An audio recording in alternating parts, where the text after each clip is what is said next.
હવે આગળ વાત કરીએ તો ધાગંધા મુસ્કાન એનજીઓના માધ્યમથી નિઃશુલ્ક એક્યુપ્રેશર તથા પ્રશિક્ષણ શિબિરનું આયોજન કરવામાં આવ્યું હતું।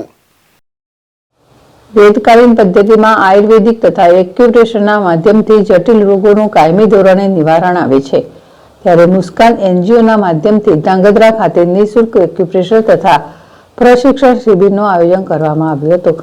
આ શિબિરમાં કમરના દુખાવો, ઢીંચણનો દુખાવો, ગરદનનો દુખાવો, સાંધાનો દુખાવો, પગની એડીનો દુખાવો, માઇગ્રેન, પેરાલિસિસ, ગેસ, એસિડિટી જેવા રોગોનું એક્યુપ્રેશર દ્વારા સારવાર આપવામાં આવી હતી। આ શિબિરમાં રોજના 150થી વધુ લોકોએ લાભ લીધો હતો।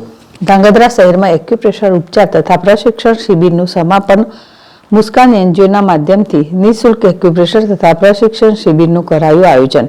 5 દિવસીય શિબિરમાં 750 જેટલા દર્દીઓને વિનામૂલ્યે આપવામાં આવી સારવાર।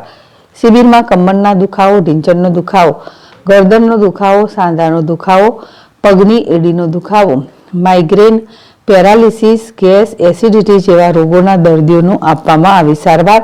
આ સાથે હરસ, મસા, પાઇલ્સની દવાઓ પણ નિઃશુલ્ક લાગતા વરગતા દર્દીઓને આપવામાં આવી હતી।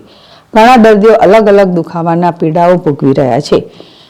આ શિબિરમાં એક્યુપ્રેશરના માધ્યમથી દુખાવામાં રાહત પણ અનુભવી હતી।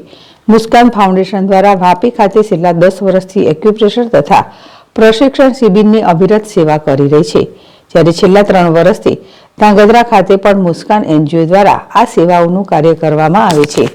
શિબિરના છેલ્લા દિવસે પણ લોકો મોટી સંખ્યામાં સારવાર લેવા આવ્યા હતા।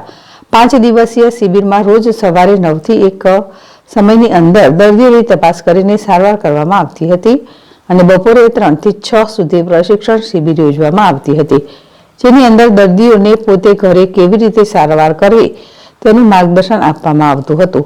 શિબિરમાં 5 દિવસની અંદર 750 જેટલા દર્દીઓએ સારવારનો લાભ લીધો હતો।